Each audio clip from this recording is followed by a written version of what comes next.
Hi, welcome or welcome back.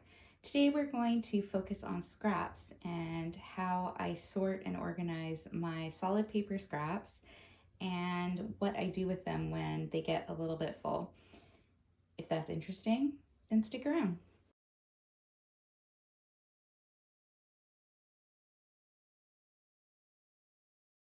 Okay, first, this is a drawer in my craft room, and inside I have found something that fit in my drawer. So fortunately, this worked out really well for me because I can fit all my envelopes here on this side.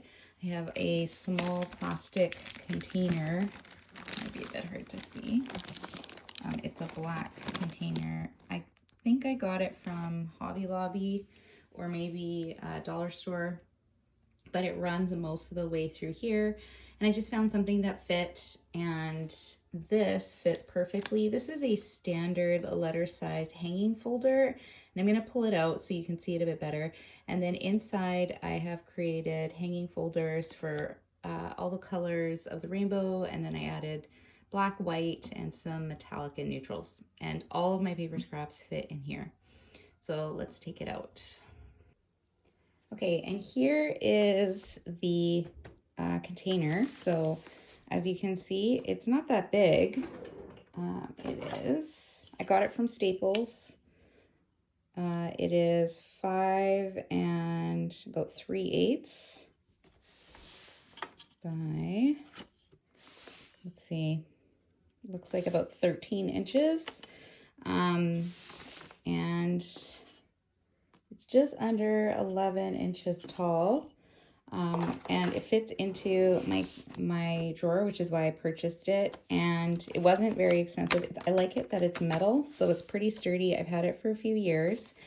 And what I did was just organize using some hanging folders. And then I used my label maker just to label some inserts in the folders. So here are the reds. I put pink with red.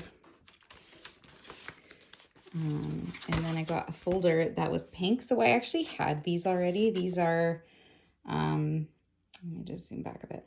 These are some folders that you can put in a binder, but they happen to have pockets. And I had these already in my stash. I believe I also got them at Staples or on Amazon.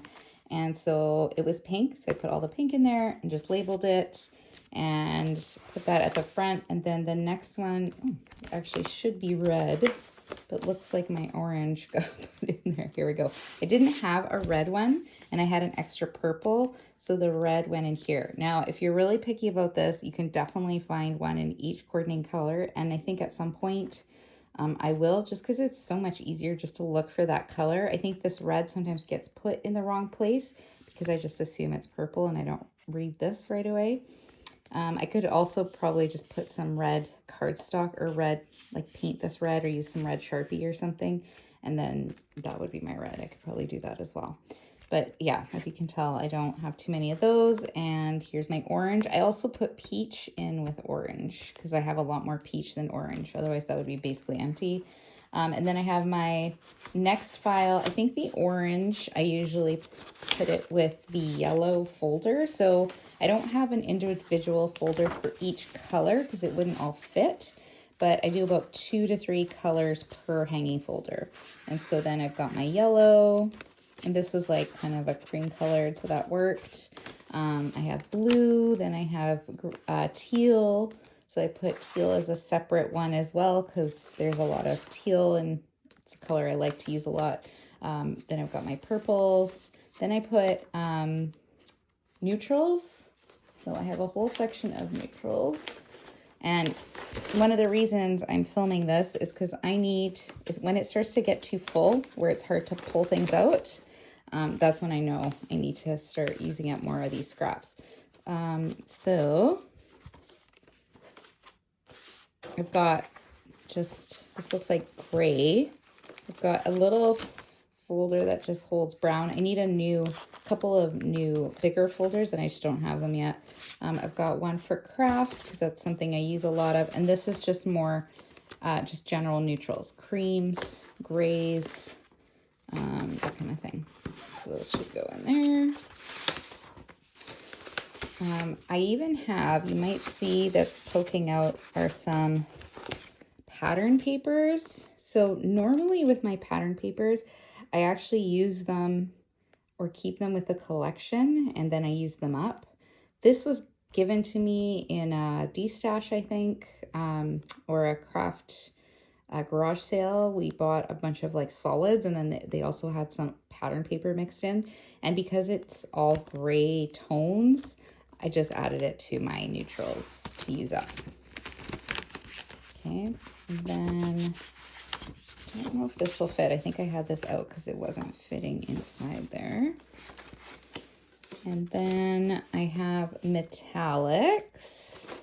So I took some metallic paper and I covered the metallic one because I want it to be really obvious. And I have shimmer paper in here. I have glitter paper in here. I even have a couple of like smallish glitter paper pads in here because this container is where I go to first. Before I cut out anything else, this is where I go. And then within this, I have some of these, just these clear pockets that you can put into binders with them sorted. And as you can see, I've been going through it and it's not very organized. So that is part of what I have to do today. Then I have white, of course, and black. So they have their own hanging folders because those are two that I use the most of. So I think the metallics, the white and the black, those are the ones that I have the most of, and they're quite full. So when I need something, so if I'm die cutting something, or even if I need like like a background piece or a base layer or something like that, I always come here first and I just pull it out and see what I can use here. And if this is like, this doesn't have a big enough piece or it's not working out, then I go to my actual cardstock. But I actually use this almost every day. So that's why, even though I've been card making and scrapbooking for years, it's all contained in here. And then once in a while, I come in and do what I'm going to do today. So I come in and I grab all my biggish pieces. I pull those out first and I cut them down and make them a little bit more manageable. Because normally when I go to use something, all I do is pull out the actual color I need. So I don't pull out the whole hanging folder. I just pull out, say if I'm using blue, I'll pull out blue, rummage through it, stuff whatever I need back in, and then I put it back. And then when I am done with my crafting, I open up that drawer and all the little pieces go inside. And that's it. And I find it really easy to use, and I really use up all my papers this way. So today I am going to work on kind of cutting them down to some useful parts and how I organize and use those. All right, let's do that next. Okay, so I'm going to just start with a couple colors and show you some of what I do with the pieces when they start to get too full. I don't have a ton in the red, but I might as well cut some of that up since I'm doing that.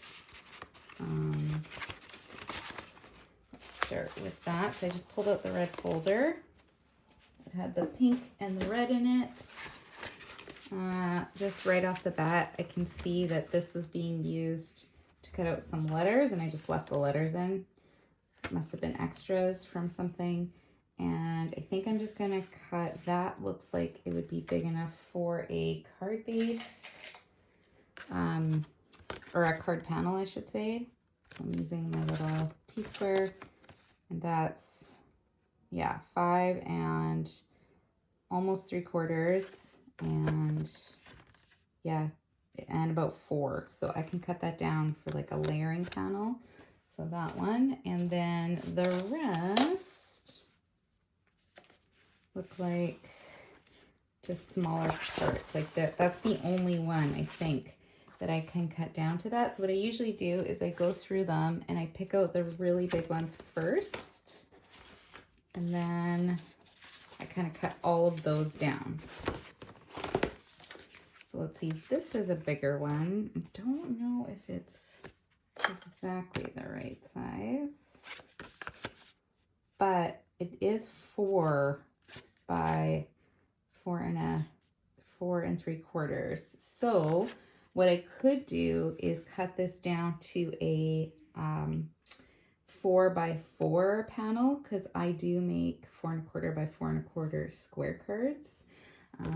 So that would be a good, so I have them in 2 separate piles. So I have my standard card panels, and then this could be my square card panels, and then I'll have maybe one for 5 by 7s if we have really big pieces. So I'm gonna do the same for this one. This one's a little bit too small, and it's kind of more of a peach. So I think I'm gonna put that in the peach. Now these, sometimes what I also do is just kind of clean up the pieces so they don't get all tangled, but I do that at the end. So that's the first step. Now I will do the same for the pink. So this is like a nice, really big piece. This I could cut down to like a 5 by 7 panel. So I'll make another pile of those. This is pink, but it's glitter. So I'm gonna move that to the metallics and all of this. We have a bunch from, as you can tell, Valentine's cards. And I don't know what I'm going to use with such small pieces, but I'll think of something. So what is the smallest piece that you guys keep? Because sometimes I just get frustrated and I just get rid of the really small ones. That looks like it might be big enough. Let's see. That's fine. No, that's gonna be over here. Right, so I'm just gonna go through and try to sort as much of those as I can. Yeah.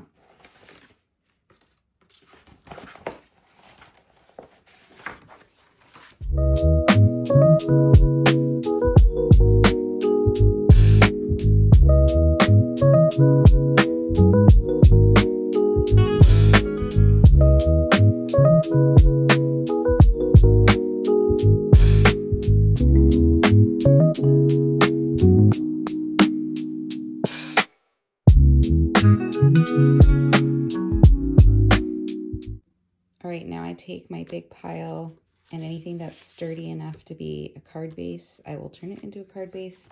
I also look for colors that I would actually use if they're, you know, a bit of a brighter or just a color I don't normally use. I won't make a card base, I'll just make it into a panel, but otherwise I'm going to turn these into card bases, and I'm using my new Fiskars trimmer, so we'll see how that works. I like it because it's nice and big, and it actually folds to put away, so I can tuck it into one of my cabinets to put it away. But I wanted something that fit 12 by 12 paper, but was also a bit more heavy duty, so I don't have to keep replacing my blades. So let's get this go. And I'm just making standard card bases, so 4 1/4 by 5 1/2, since that's what I use the most. Okay.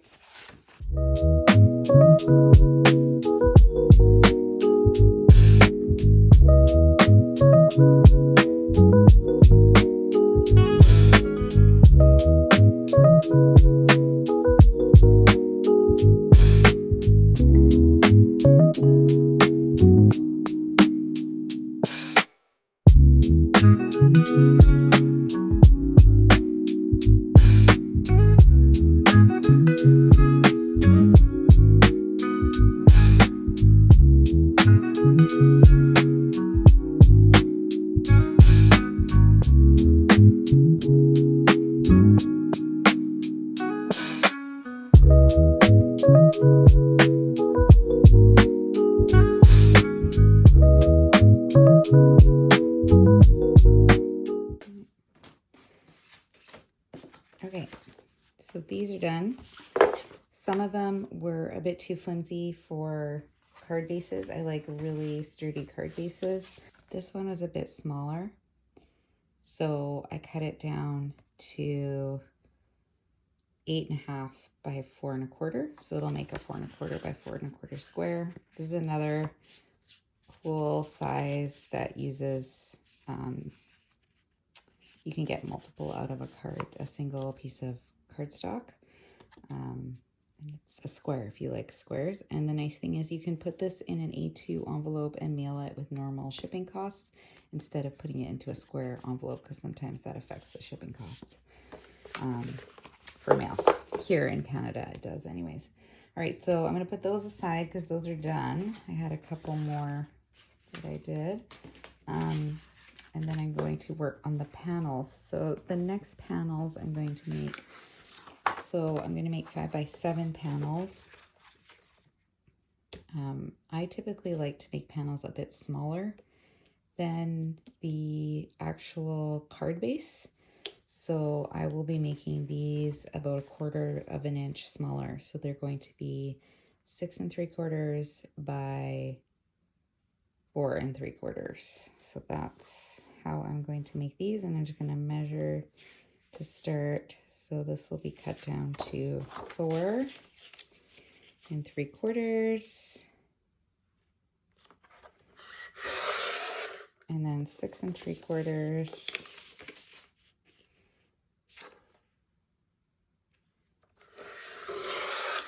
And then any extra pieces I'm going to put aside right now, and we're going to pop those into the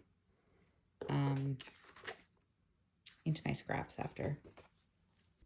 All right, my next pile is going to be my A2 sized panels. Again, I like to cut them down a little bit smaller to give a border. If you prefer to just cut a full card panel and work with it that way, you can do that too. I just know from experience this works a bit better for me. And it's quite a big stack, so that's actually good because that's the ones I use the most. So I'm going to be cutting these down to 4 by 5 1/4. And I also think that the thinner cardstock, so I have some here that feel like 65-pound paper, could probably be doubled up, and I can cut more than one. So I'm going to try doing that. Since this trimmer is pretty heavy duty, I think it will be able to manage it pretty easily. So now I've cut down, I've got my 4 by 5 1/4 bases or panels. I've got my panels for my 5 by 7, the ones that I cut down to 6 3/4 by 4 3/4. And then I have full card bases. Some of these were already this size, so I just left them so we can see they're just slightly bigger. This is a full A2 card size base, so it's 5 1/2 by 4 1/4. Then I cut down some square 4 by 4 pieces because I sometimes use 4 1/4 by 4 1/4 square cards because those fit in A2 envelopes nicely. And then I cut these all down and scored them. So that's that 4 1/4 by 4 1/4 size. So that makes a nice little, I like having that I like having that on the outside. And I made some various sized card bases. These are all pieces that didn't fit any of those. And what I like to do with these is I grab my punches and I cut out just some pieces for sentiments, or I keep them for cutting out with word dies. So I've got my leaf punch for any parts that I could make into leaves. I've got a circle punch that's 2 1/4, and then I've got 2 1/4 scallop punch. And these are really quick, so I can just sit here and punch out a whole bunch. And I can even use some of these if I feel up to it. I can go through my dies and do some ovals or some other circular shapes that I might want to use. And then that way when I'm card making, I already have those ready. So I'm going to do some of that. Okay, so now I went through my punches. I'm just going to move this over a bit. And I punched out a bunch of scallops, circles. I even, with the pieces that had like little bits left over, I used smaller punches. So I have this really great one that's like almost like a confetti heart one. I haven't actually used that before, so that was a good opportunity. And it makes all different sizes hearts. And I did a bunch of leaves because leaves are always useful in different colors. And then because I was using punches, it was really fast. You can definitely do this also with dies if you don't have any punches. I have lots of pretty background dies and nesting dies that would be perfect for something like this. And then I'm left with kind of a stack of smaller, really teeny strips. So those are getting recycled. And then I still have these. So I still have some pieces like this that I either didn't think I would need to punch or I just thought would be great for sentiments because they're good sizes for that. So I'm going to put those back into my scrap bin, and then that's it. That'll have kind of, and then these are all going to different spots. I keep things like this. I have these little plastic drawers that look like this. I have a whole stack of them, and I keep them as just random ephemera. They're not part of a set. So these are where my leaves will go, and then I will be able to grab those when I'm doing some really quick cards. And then these I can use for sentiments, so I'll keep those with my circles for sentiments and things like that. So then I have really used up some of my scraps and my container, and I'll show you. I'm just gonna zoom out a little bit. All right, so now we look at my container and it is way better. Lots of movement and space. So that's great, and I can put that away. I still go to it first. I also use this. So this is a jar I keep just on the counter next to me, and it's got strips of paper. So anything that's a little strip that I can use as a sentiment strip, or like a piece of glitter that I need to break up a card, or just something. I can even make like cards out of strips, card fronts or something. I put in here. I find that a lot easier and faster to get to, so I'll do that. I've made all this great ephemera and all these pieces that I can use for future cards, and all just while using my scraps. And since I don't always like making scrap cards, this is one way that you can use your scraps and still use them in just your regular card making. Okay, I hope you found this helpful. Have a great day, and please like and subscribe. Take care.